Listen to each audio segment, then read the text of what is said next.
வணக்கம். வாங்க நம்ம இன்றைக்கி கேரளா ஸ்டைலில் வெஜிடபிள் நூடுல்ஸ் எப்படின்னு பார்க்கலாம்.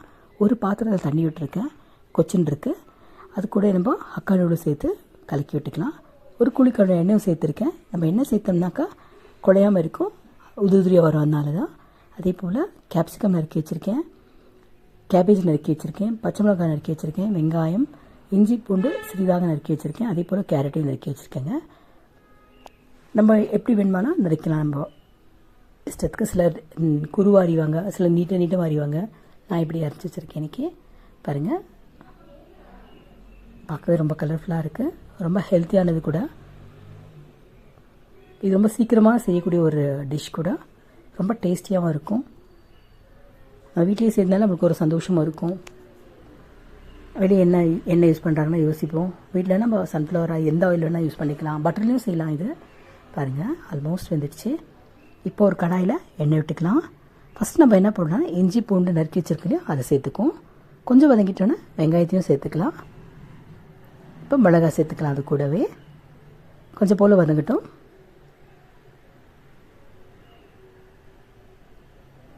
சூப்பராக மணமாக இருக்கு ரொம்ப. அடுத்து நம்ம கேரட் ஆட் பண்ணிக்கலாம். அது கூடவே கேரட்டை சேர்த்துக்கிறேன். நான் ஒரு கப்போட கேரட் சேர்த்துருக்கேன். நல்லா கலந்து விட்டுக்கலாம். ஒரு 2-3 நிமிஷம் வெந்தாலே போதுமானது. கேரட் ரொம்ப வேக தேவையில்லை.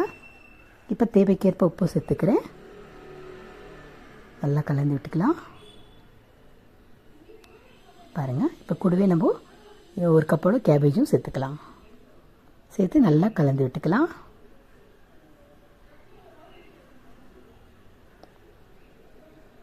ரொம்ப கூட வேக தேவையில்லை. இது கொஞ்சம் க்ரன்ச்சியாக இருந்தால் நல்லாயிருக்கும். நூடுல்ஸ்க்கும் சரி, ஃப்ரைட் ரைஸ்க்கும் சரி, காய் நிறைய வேகக்கூடாது. அடுத்து நம்ம அது கூடவே கொஞ்சம் நறுக்கி வச்சு ரெட் கேப்சிகமாக ஆட் பண்ணிக்கலாம். குடமிளகாயும் சேர்த்துக்கலாம்.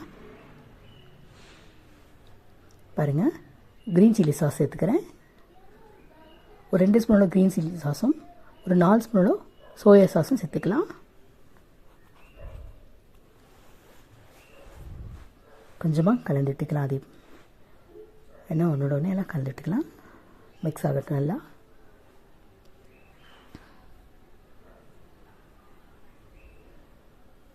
பாருங்கள், பார்க்க என்ன கலர்ஃபுல்லாக இருக்குது, ரொம்ப ஹெல்த்தியானது கூட. கூடவே நம்ம இப்போ ஒரு 2 ஸ்பூனோட வினிகரும் சேர்த்துக்கலாம். அந்த புளிப்பு பதத்துக்காக 2 ஸ்பூனோட வினிகரும் சேர்த்துருக்கேன். நல்லா கலந்துட்டுக்கலாம்.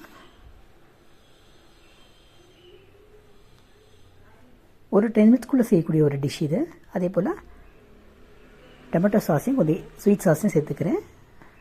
டொமேட்டோ கெச்சப்பும் சேர்த்துக்கிறேன் கொஞ்சம். பாருங்கள், அதையும் கலந்து, அது ஒரு ஸ்பூனோட போட்டால் போதுமானது.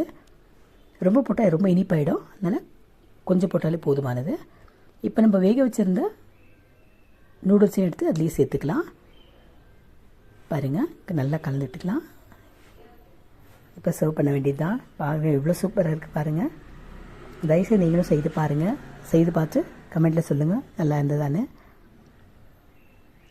அதே போல் நம்மளோட ஜுவல்லரி பற்றி போட்டிருக்கேன் தயவுசெய்து டிஸ்கிரிப்ஷனில். நீங்களும் பாருங்கள். விருப்பப்பட்டிங்கன்னா இன்ஸ்டாவில் ஆர்டர் பண்ணுங்கள். அதே போல் நம்ம சேனலை லைக் பண்ணுங்கள், சப்ஸ்கிரைப் பண்ணுங்கள், சப்போர்ட் பண்ணுங்கள், ஷேர் பண்ணுங்கள். உங்களால் தான் என்னால் இவ்வளோ வளர முடிஞ்சது. ப்ளீஸ், ஒரு குட்டி சேனல், இதை வளர்த்தி விடுறது உங்களோட கையில் தான் இருக்குது. பார்த்ததற்கு ரொம்ப நன்றி. தேங்க்ஸ் ஃபார் வாட்சிங். வாழ்க வளமுடன்.